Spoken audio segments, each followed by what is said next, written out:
I once knew a nigga whose real name was William. His primary concern was making $1 million, being the illest hustler that the world ever seen. He used to fuck movie stars and sniff coke in his dreams. A corrupted young mind at the age of 13. Nigga never had a father and his mom was a fiend. She put the pipe down, but for every year she was sober, her son's heart simultaneously grew colder. He started hanging out, selling bags in the projects, checking the young chicks looking for hit and run prospects. He was fascinated by material objects, but he understood money never bought respect. He built a reputation cause he could hustle and steal, but got locked once and didn't hesitate to squeal. So criminals he chilled with didn't think he was real. You see, me and niggas like this have never been equal. I don't project my insecurities on other people. He fiended for props like addicts with pipes and needles, and so he felt he had to prove to everyone he was evil. A feeble-minded young man with infinite potential, the product of a ghetto-bred capitalistic mental. Coincidentally, dropped out of school to sell weed, dancing with the devil, smoked until his eyes would bleed. But he was sick of selling trees and gave in to his greed.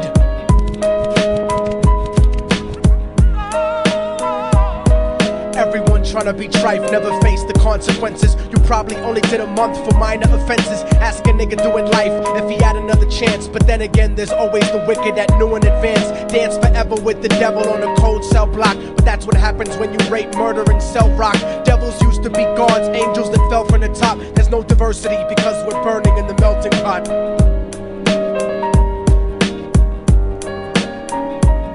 So Billy started robbing niggas, anything he could do to get his respect back in the eyes of his crew. Starting fights over little shit up on the block. Stepped up to selling mothers and brothers the crack rock. Working overtime, making money for the crack spot. Hit the jackpot and wanted to move up to cocaine, fulfilling the Scarface fantasy stuck in his brain. Tired of the block niggas treating him the same.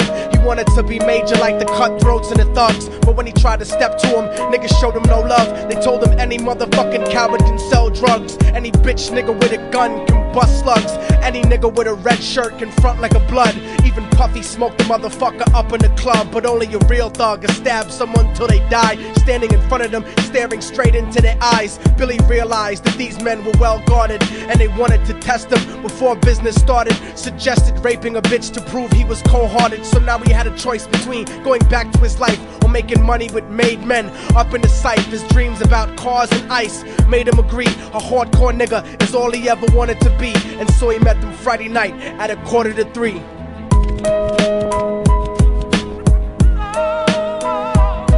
Everyone tryna be trife, never face the consequences. You probably only did a month for minor offenses. Ask a nigga doing life if he had another chance. But then again, there's always the wicked that knew in advance. Dance forever with the devil on a cold cell block. But that's what happens when you rape, murder, and sell rock.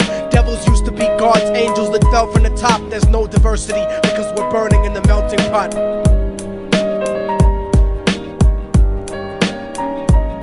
They drove around the project slow while it was raining, smoking blunts, drinking and joking for entertainment, until they saw a woman on the street walking alone, 3 in the morning, coming back from work on her way home. And so they quietly got out the car and followed her, walking through the projects. The darkness swallowed her. They wrapped her shirt around their head and knocked her onto the floor. This is it, kid, now you got your chance to be raw. So Billy yoked her up and grabbed the chick by the hair and dragged her into a lobby that had nobody there. She struggled hard, but they forced her to go up the stairs. They got to the roof and then held her down on the ground, screaming, "Shut the fuck up and stop moving around." The shirt covered her face, but she screamed and clawed. So Billy stomped on the bitch till he broke in her jaw. Them dirty bastards knew exactly what they were doing. They kicked her until they cracked her ribs and she stopped moving. Blood leaking through the cloth, she cried silently.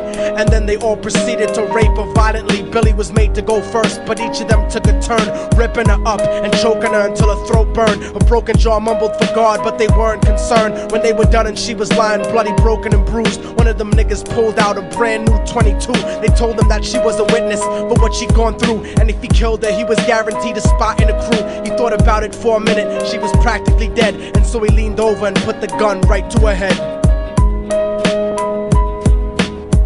I'm falling and I can't turn back. I'm falling and I can't turn back. Right before he pulled the trigger and ended her life, he thought about the cocaine with the platinum and ice, and he felt strong standing along with his new brothers. Cocked the gat to her head and pulled back the shirt cover, but what he saw made him start to cringe and stutter, cause he was staring into the eyes of his own mother. She looked back at him and cried cause he had forsaken her. She cried more painfully, and when they were raping her, his whole world stopped. He couldn't even contemplate. His corruption had successfully changed his fate, and he remembered how his mom used to come home late, working hard for nothing, cause now what was he worth? He turned away from the woman that had once given him birth, and crying out to the sky cause he was lonely and scared, but only the devil responded cause God wasn't there. And right then he knew what it was to be empty and cold, and so he jumped off the roof and died with no soul. They say death takes you to a better place, but I doubt it. After that they killed his mother and never spoke about it. And listen, cause the story that I'm telling is true, cause I was there with Billy Jacobs and I raped his mom too. And now the devil follows me everywhere that I go. In fact, I'm sure he's standing among one of you at my shows, in every street cipher listening to Little Thug's flow. He could be standing right next to you and you wouldn't know. The devil grows inside the hearts of the selfish and wicked. White, brown, yellow and black color is not restricted. You have a self-destructive destiny when you're inflicted, and you'll be one of God's children that fell from the top. There's no diversity because we're burning in the melting pot. So when the devil wants to dance with you, you better say never, because a dance with the devil might last you forever.